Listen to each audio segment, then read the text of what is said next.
Louvor e glória a ti, Senhor, Cristo, palavra de Deus, Cristo, palavra de Deus.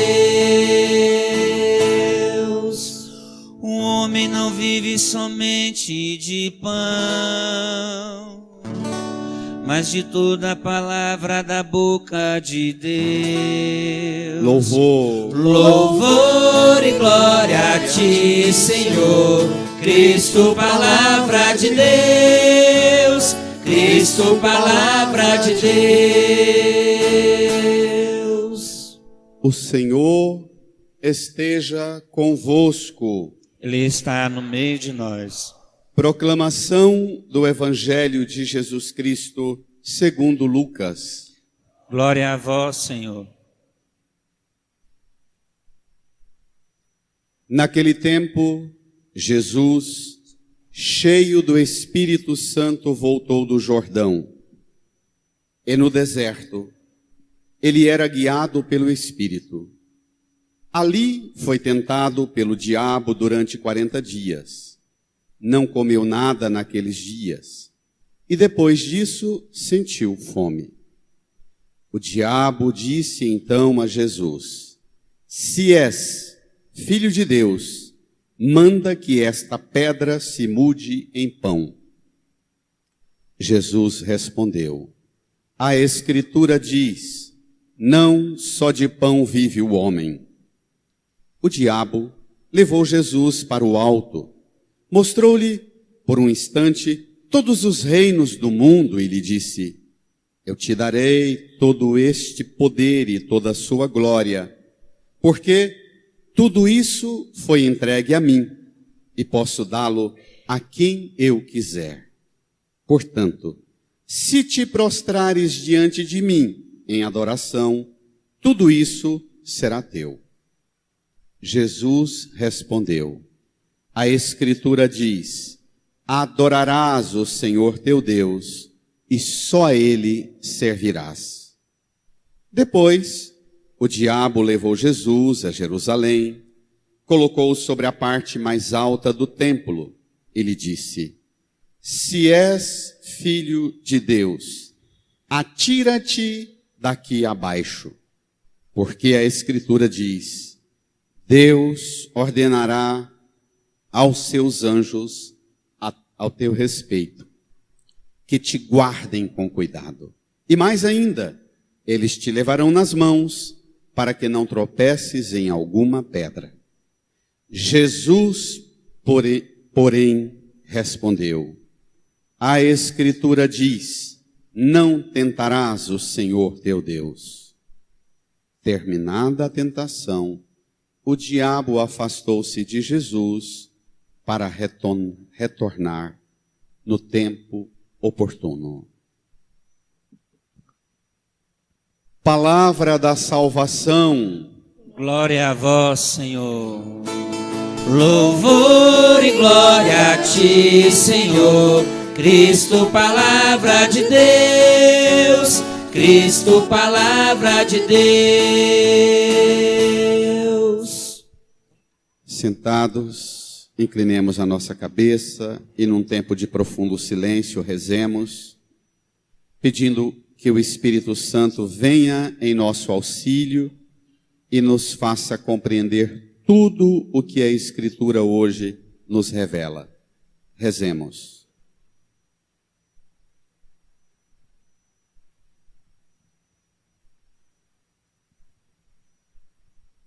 Amém.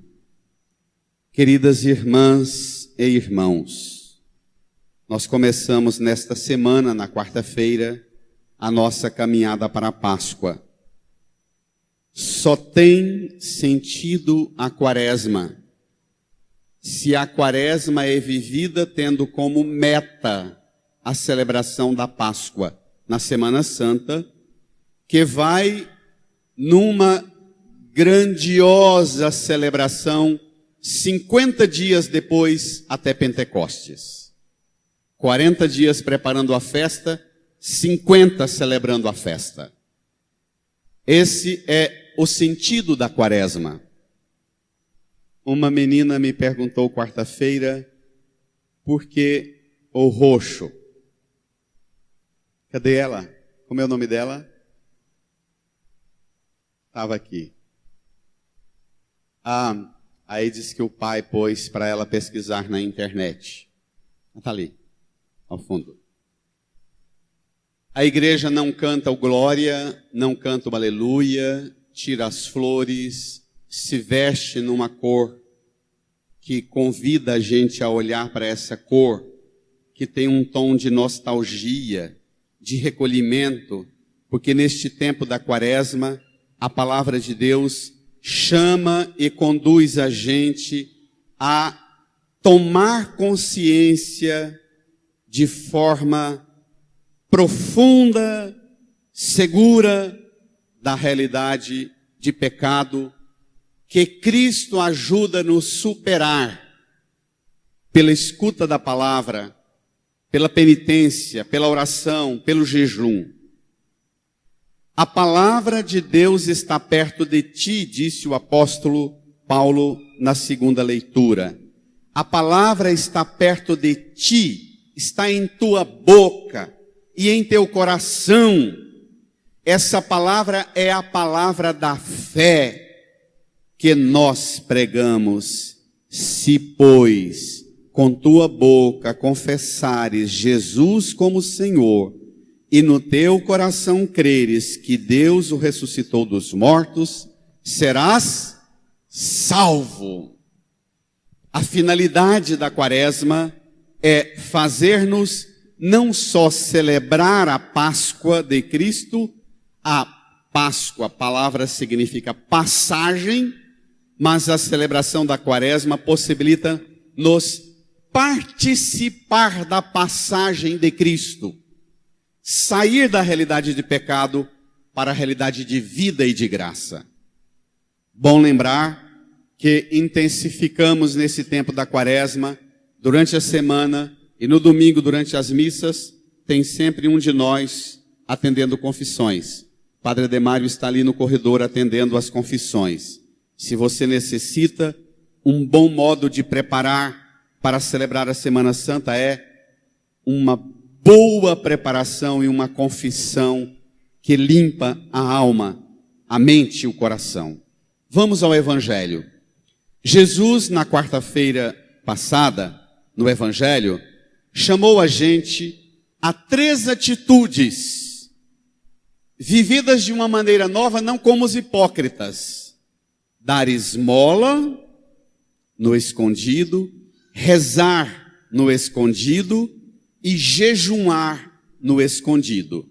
Hoje, o Evangelho retoma essas 3 dimensões da vida. A oração, o jejum e a esmola, que tem a ver com 3 dimensões da nossa vida.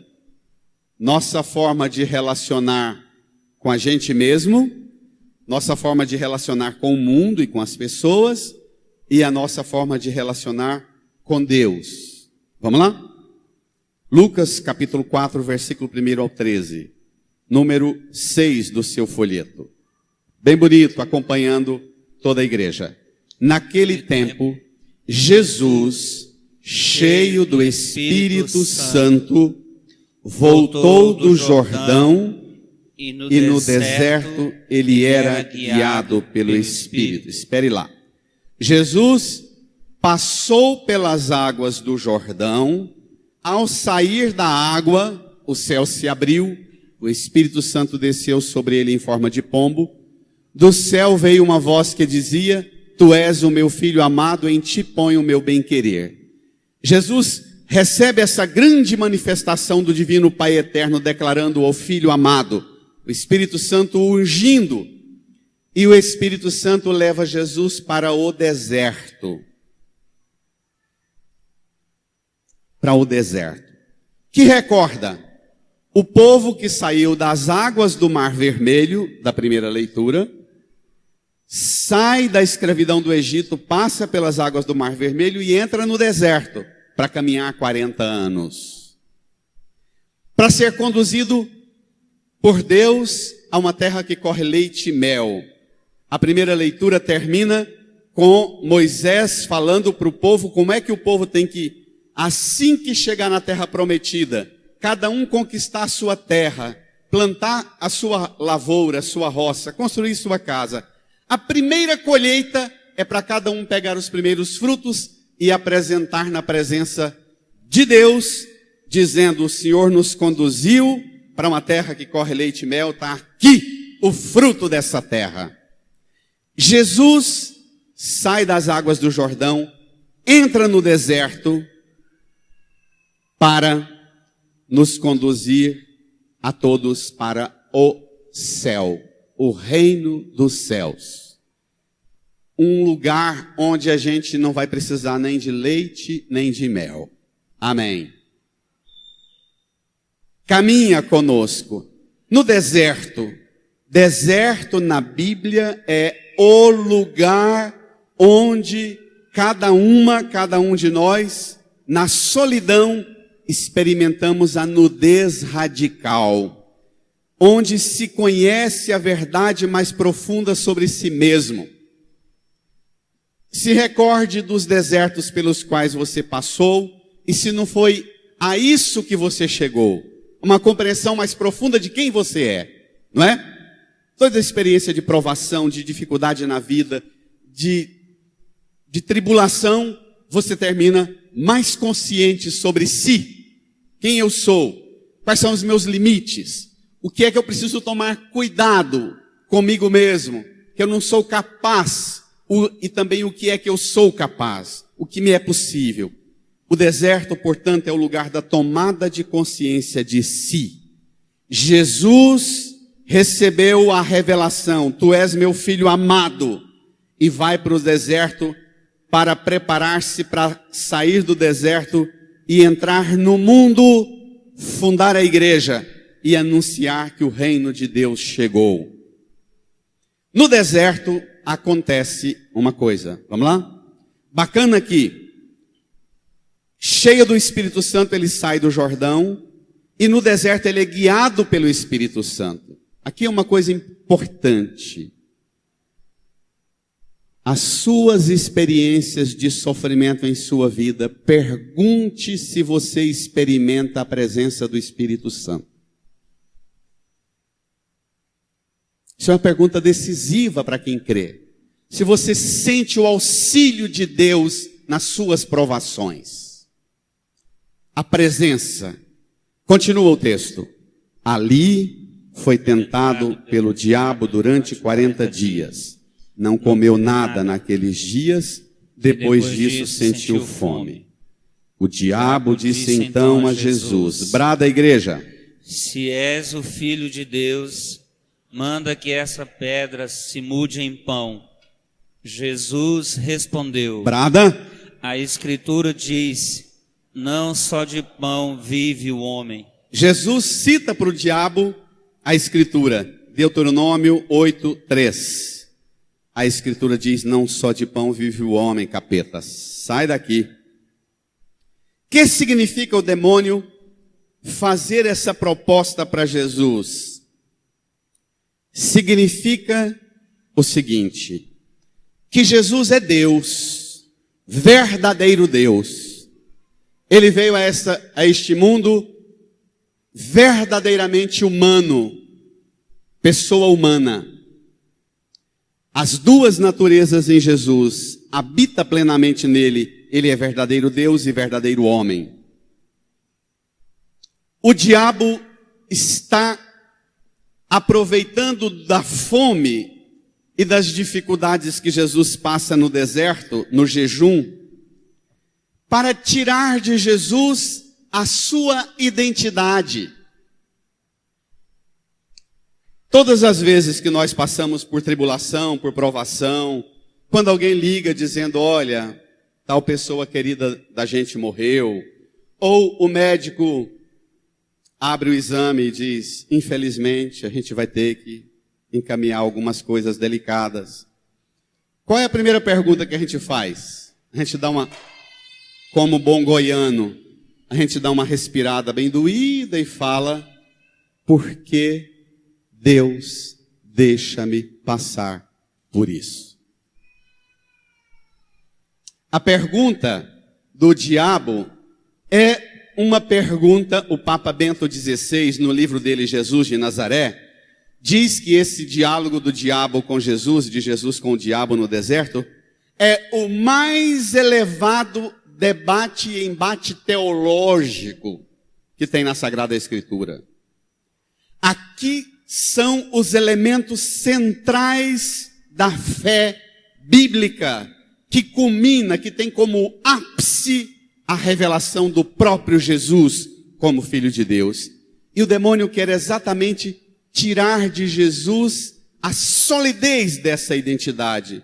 Rapaz, se você é filho de Deus, para que passar fome? Para que passar pelo sofrimento? O soldado que estava pregado do lado de Jesus também falou: se és filho de Deus, desce da cruz, salva-te a ti e a nós.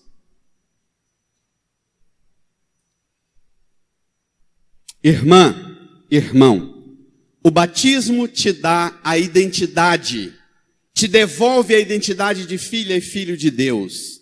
E a provação ou as provações pelas quais nós passamos sempre faz a gente entrar em crise se a gente é ou não filha e filho de Deus.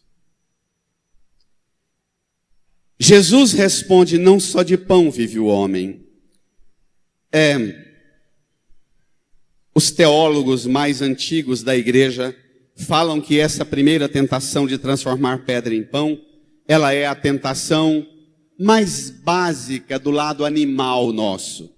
Qual é o lado animal nosso mais básico? A vontade de ficar o tempo inteiro nessa vida tendo prazer. Transformar pedra em pão rapaz, aproveita essa vida. O que adianta viver uma vida sem prazer? Aproveita. Nós somos uma cultura eminentemente hedonista, mundana. Nós somos uma cultura extremamente escrava de todas as noções ilimitadas que a sociedade de consumo impôs para nós sobre o prazer. É assustador o nível de aberração no campo da pornografia, do erotismo, mas também no campo da comida como compulsão. Hoje mesmo na periferia do Brasil, nas realidades mais pobres no Brasil, é mais grave o problema da obesidade do que da desnutrição. Não é? Se tem alguém que trabalha no campo da saúde, hoje o problema da obesidade, aqui tem uma médica, não é? Pediatra ainda, não é isso? O problema hoje é uma compulsão de prazer, de comer o que não deve, comer o que não pode o tempo inteiro, senão perde o sentido para a vida. Transforma tudo em prazer. É a mais básica das seduções dos filhos e filhas de Deus. E o jejum é exatamente a sua escolha livre de dizer assim: eu não vou permitir que os impulsos da minha carne venham reger minha vida, venham determinar meu comportamento. O jejum é exatamente a disciplina voluntária que você se impõe para dizer: eu não vou ser escrava de apetites. Mas o diabo não quieta. Jesus, quando responde, não só de prazer vive o homem. O homem precisa de uma realidade mais forte do que essa. Ele não desiste de Jesus. Vamos ver? Próximo passo. Versículo 5. Juntos. O diabo levou Jesus para o alto, mostrou-lhe por um instante todos os reinos do mundo e lhe disse: espera aí um pouquinho. Jovens, esposas e esposos, pais e mães, essa sedução do diabo, quem é o diabo para ter poder para pegar Jesus e levar Jesus no alto de um monte e mostrar para Jesus por um instante todos os reinos do mundo. Continua o texto. E lhe disse, brada a igreja, eu te darei todo este poder e toda a sua glória, porque tudo isso foi entregue a mim, e posso dá-lo a quem eu quiser. Portanto, se te prostrares diante de mim em adoração, tudo isso será teu. Brada. Jesus respondeu, a Escritura diz, adorarás o Senhor teu Deus e só a Ele servirás. Deuteronômio 6:13. Adorarás o Senhor teu Deus e só a Ele servirás. Eu vou, movido pelas contradições do nosso tempo, apresentar um argumento muito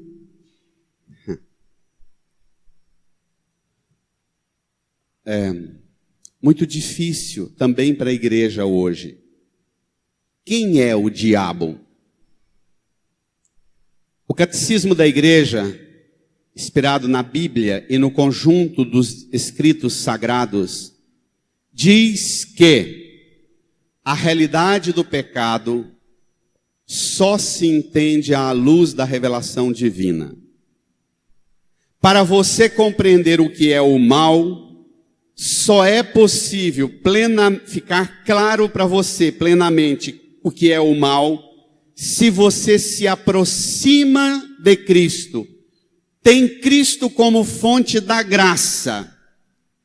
E quanto mais perto da luz que é Cristo, Catecismo da Igreja, número 388, ficando perto de Cristo, você compreenderá o que é o mal, o que é uma vida horrorosa sem a graça.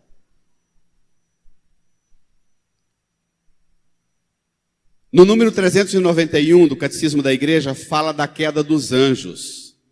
Por trás da desobediência, uma voz sedutora da serpente, simbolizada pela personificação do mal, que diz a Eva, come! Deus sabe que se você comer desse fruto, os olhos de vocês vão se abrir e vocês se sentirão como deuses, donos do bem e do mal.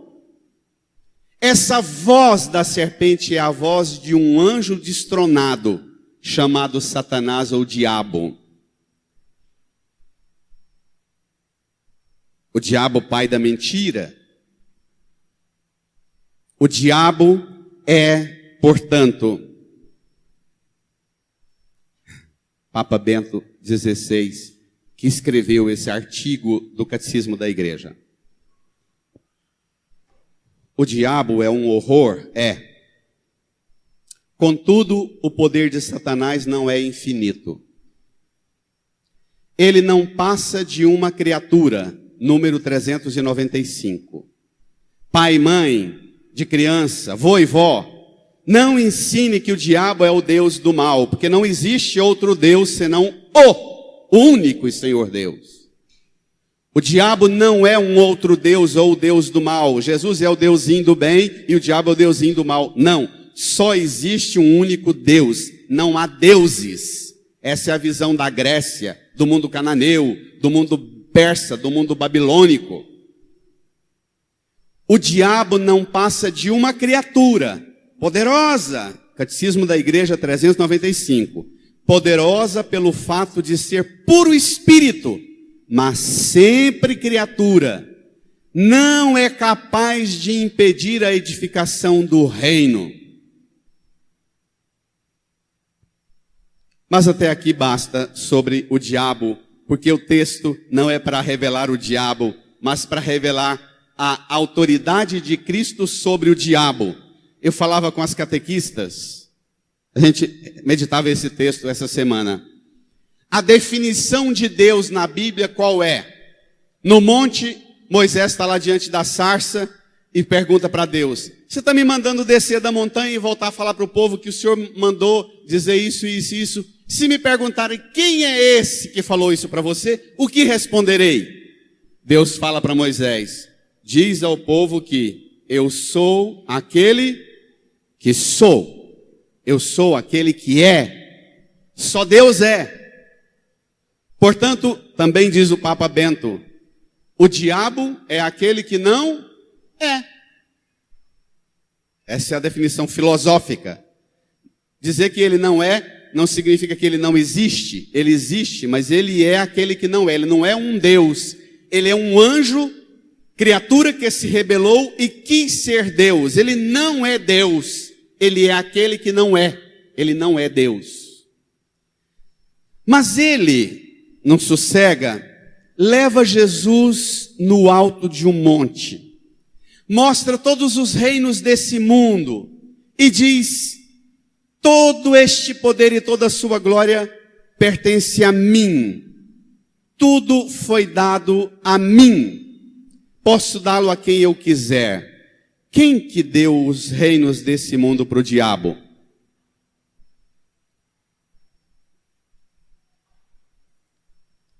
A ganância humana, a ambição humana. Foi ela que deu ao diabo as potências dos reinos deste mundo.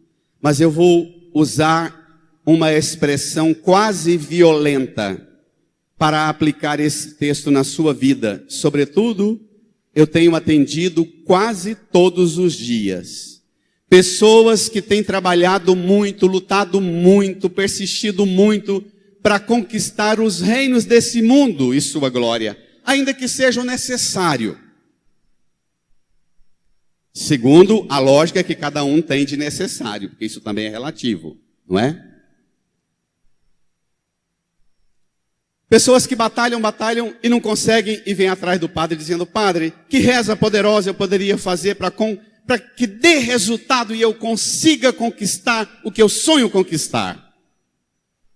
Aí vem o diabo e mostra todos os reinos do mundo e sua glória e diz: esse reino e essa glória pertencem a mim. Não está na mão de Deus. Eu tenho dito assim: todo mundo não conquista nesse mundo, porque as conquistas deste mundo, na forma com que a sociedade está organizada, tanto no rigor dos marxistas, comunistas e socialistas, quanto no rigor dos capitalistas, o mundo não está organizado para que todos vençam, tá? Paulo me passava os dados, esses dias eu já tenho repetido isso na pregação, porque a gente precisa desses dados na pregação para saber colocar-se no mundo em que eu estou, com os sonhos que eu tenho e com a fé que eu professo. Os 3 maiores bancos no Brasil, nesses últimos 4 anos de crise, lucraram patamares assim jamais imaginados em qualquer lugar civilizado, não é essa? Então, a lógica do sistema nosso não é para todo mundo conquistar. Não é para todo mundo realizar-se. A sociedade não precisa que todo mundo realize-se. Inclusive, é da lógica do consumismo colocar em você um fermento, um verme de compulsão, de insatisfação, porque se você se sentir satisfeito, você deixa de ser consumidor. Aí você quebra o sistema. E o sistema precisa de gente compulsiva, comprando sem precisar, acumulando sem necessidade, gastando o que nem trabalhou para ganhar. Os reinos deste mundo e sua glória pertencem ao diabo, pertencem também nos dias de hoje, de agora. Pode pegar pesado.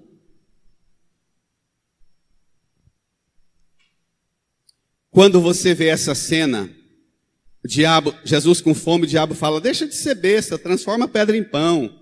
Jesus fala: não só de pão vive o homem. O diabo pega Jesus, leva ele no alto do monte, mostra todos os reinos do mundo e sua glória. O que lembra isso? Eu vou ofender alguns de vocês, eu tenho certeza, mas eu preciso recorrer a uma imagem. Lembra aqueles programas de televisão que você assiste de madrugada, das igrejas evangélicas e de alguns padres também, dizendo: você está passando por crise, por sofrimento? Irmã, vem cá, dê o seu testemunho. Depois que você veio para cá, dê o seu dízimo e sua oferta, a bênção veio, irmão? Veio. Eu morava emprestado na casa dos outros e agora, pastor, é só vitória. Vocês já viram isso? Isso existe? Não parece a mesma cena do diabo com a dos pastores e dos padres pregadores da ilusão do mundo? O que aconteceu com você depois que você veio para cá? Ah, não, agora eu morava emprestado, agora aí mostra os sobrados e as casas grandiosas. Eu passava fome, aí eu tenho agora 200 empregados. Todas as vezes que eu vejo aquilo, eu penso, continua hoje, através de nós pregadores, o diabo a mostrar os reinos do mundo e sua glória e dizendo: se trouxer o dinheiro, pôr no envelope, te prostrares, a bênção veio. E o mais grave, os filhos dos católicos vê o pai, a mãe, o vô, a avó batalhar na fé e dizer: pai, mãe, para que essa religião sua se ela não dá resultado?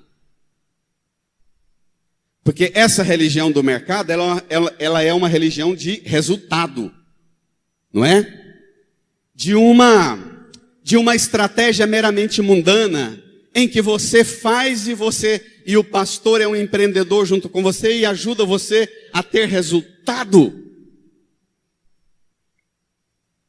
E muitos dos nossos filhos de católicos foram parar nessas igrejas, porque trabalharam e disseram: eu vi falar que tem uma igreja aí que agora está tendo milagre e poder. Se você vai lá, dá o dízimo e faz as correntes que manda, você consegue tudo.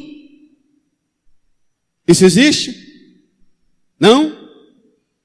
Cuidado! Cuidado com a manipulação de nós pregadores. Cuidado com as ilusões que nós prometemos. Jesus responde ao demônio. A Escritura diz: adorarás o Senhor teu Deus e só a Ele servirás. Não é adore o Senhor Deus e Ele te servirá. Adore o Senhor Deus e só a Ele você sirva-o. No Salmo 91 que nós cantamos, e que você vai na casa de católico, é muito comum você chegar na casa do católico, a Bíblia está aberta no Salmo 91. Aí a pessoa está com aquela vida bagunçada, um horror, uma tragédia. Padre, faz uma reza para mim. Padre, eu tenho tanta fé. A Bíblia está lá aberta no Salmo 91. Você passa o dedão, lá tem meses que nem lê, só poeira. E está lá no Salmo 91 como se ele fosse uma mandinga. E é verdade que o Salmo diz: quem habita ao abrigo do Altíssimo e vive à sombra do Senhor Onipotente, nenhum mal há de chegar perto de ti, nem a desgraça baterá à sua porta. É verdade. Mas é verdade que o Salmo também diz coisas assustadoras. Vamos à terceira tentação. Volta ao Evangelho comigo. A primeira tentação, portanto, é a tentação de passar uma vida no prazer. Come. A segunda tentação qual é? Você tem condições de possuir o que você quer. O ter.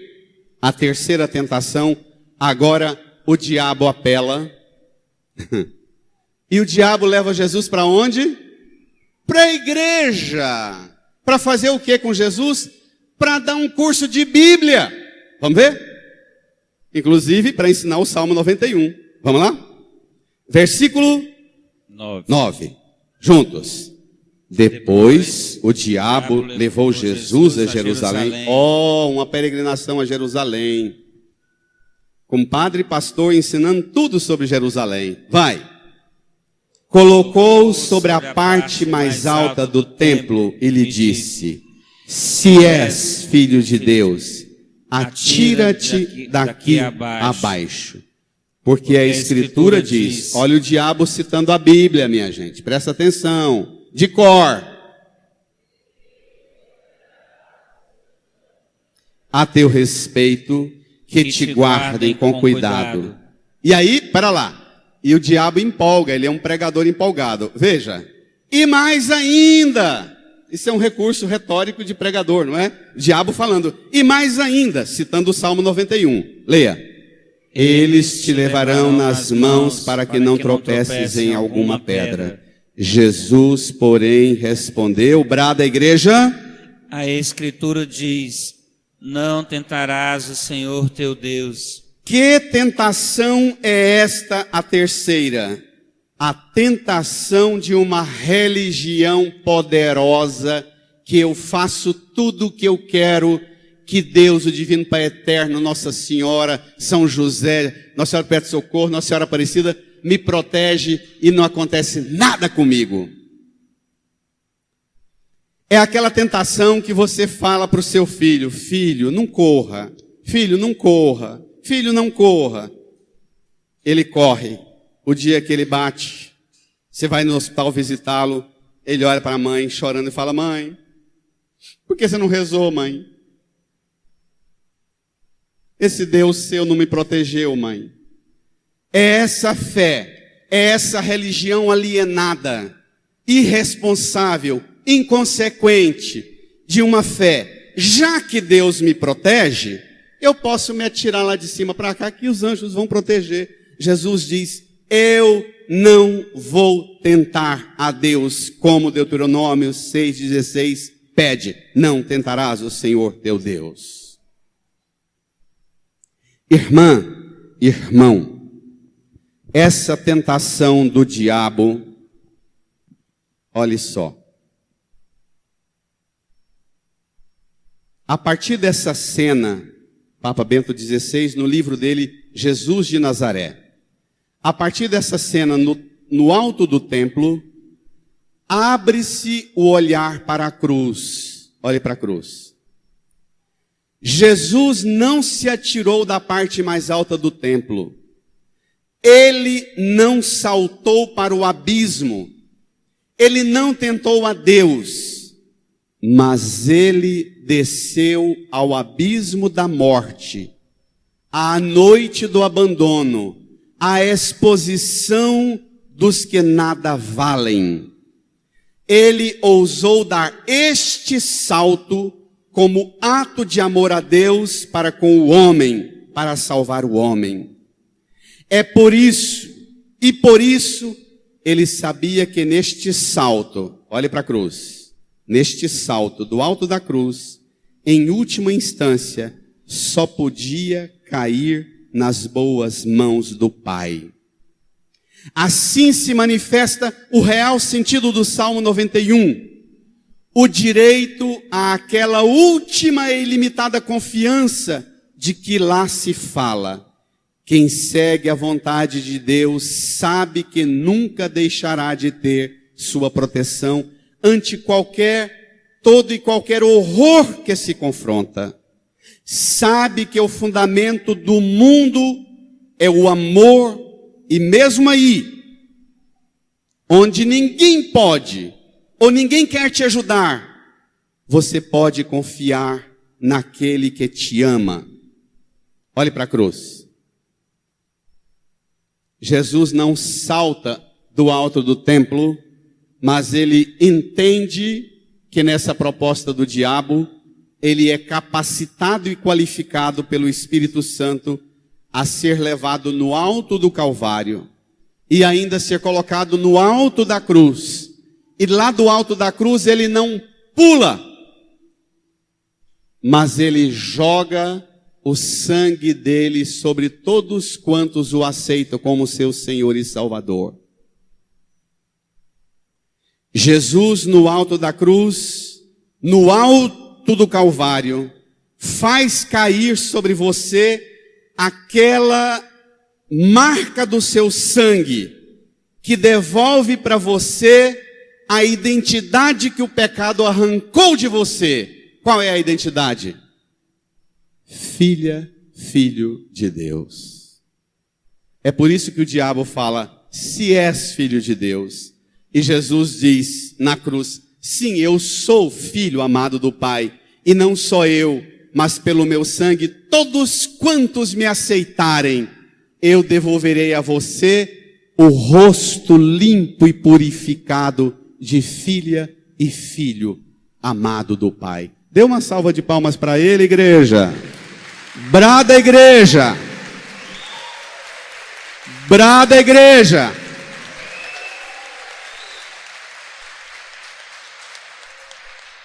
Sim. Se és filho de Deus, você também pode enfrentar as suas provações e não ter medo delas, porque o Senhor está com você. Sim, se você é filha, filho de Deus, pegue comigo a última estrofe do Salmo, número 4 do seu folheto. Você vai assustar tanto e dizer assim: nunca tinha percebido que tinha essa frase no Salmo. A gente às vezes lê a Bíblia e seleciona e guarda só o que gosta. Vamos ver? Porque a mim se confiou, hei de livrá-lo e protegê-lo, pois meu nome ele conhece. Ao invocar-me, hei de ouvi-lo e atendê-lo, e a seu lado eu estarei. Brada, e a seu lado eu estarei. Em suas dores. E a seu lado eu estarei. Em suas dores. Não é como os pregadores pregam hoje, que se der o dízimo e a oferta, você não vai ter dores, e nem tribulações, e nem provações. Deus não promete isso, mas Ele promete que ao seu lado, Ele vai estar nas suas dores. Não tenha medo. Amém? De verdade. Não tenha medo das dores. Não tenha medo nem do túmulo, nem da morte. Não tenha medo nem das potências do inferno, nem do diabo. Ele é nada. Não tenha medo do seu pecado, porque o amor de Cristo por você é mais forte que o seu pecado. Não tenha medo da sua fraqueza, porque Cristo é mais forte que a sua fraqueza. E ao seu lado Ele está nas suas dores. Não tema. Incline a sua cabeça. Feche os olhos. Põe-se na presença de Jesus.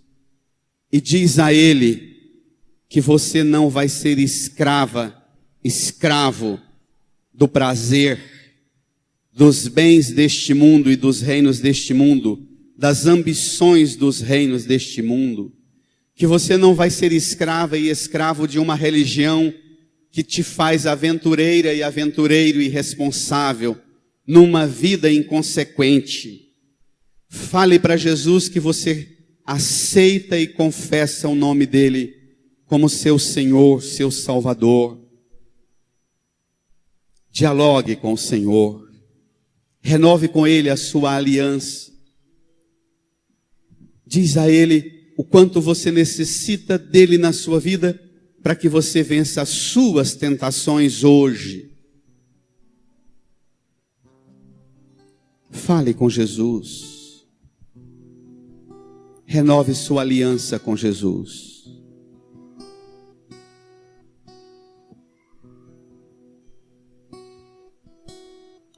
Enche-me, Senhor, com teu Espírito, e minha alma reviverá.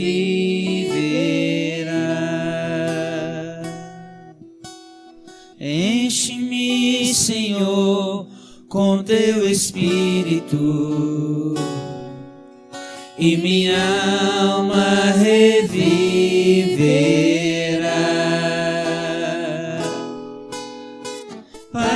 Te adorar, para te louvar, enche-me, Senhor Jesus, para te adorar, para te louvar, enche-me, Senhor Jesus. Cura-me, Senhor. Cura-me, Senhor, com teu Espírito, e minha alma reviverá.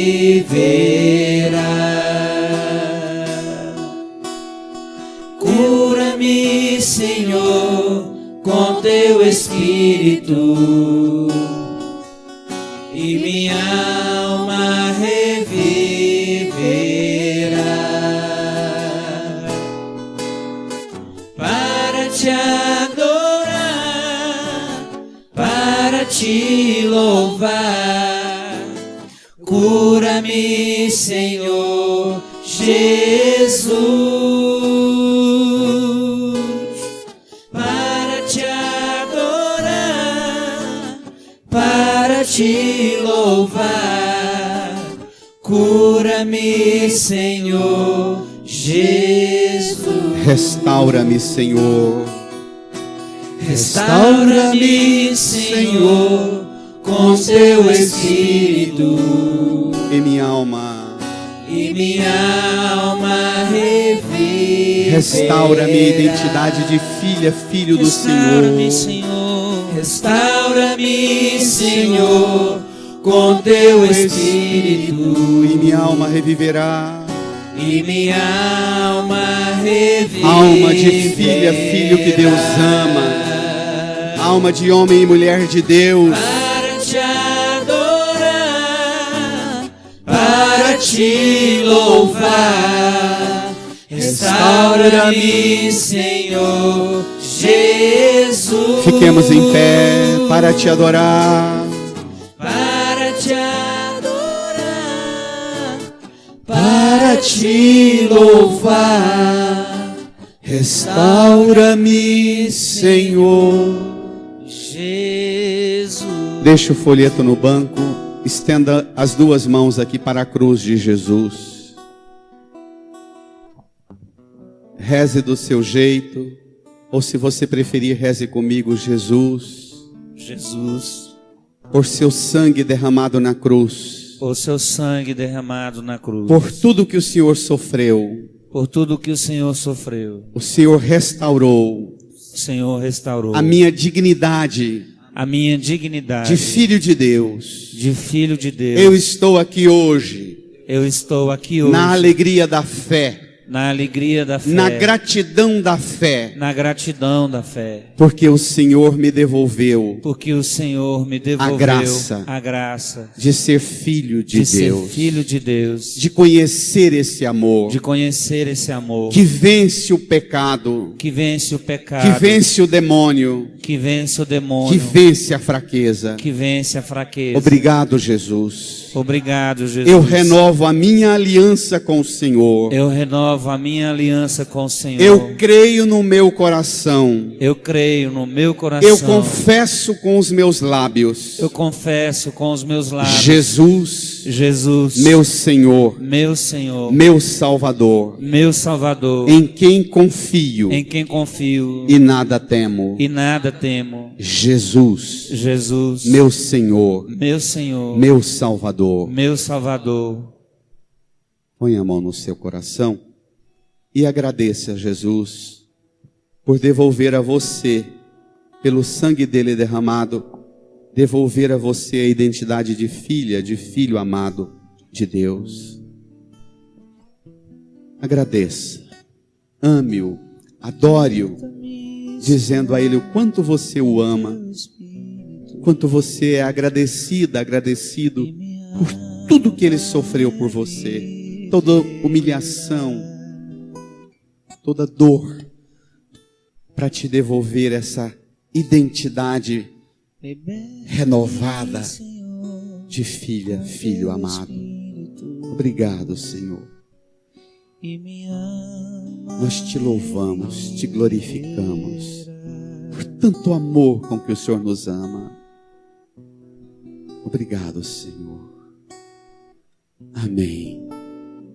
Amém.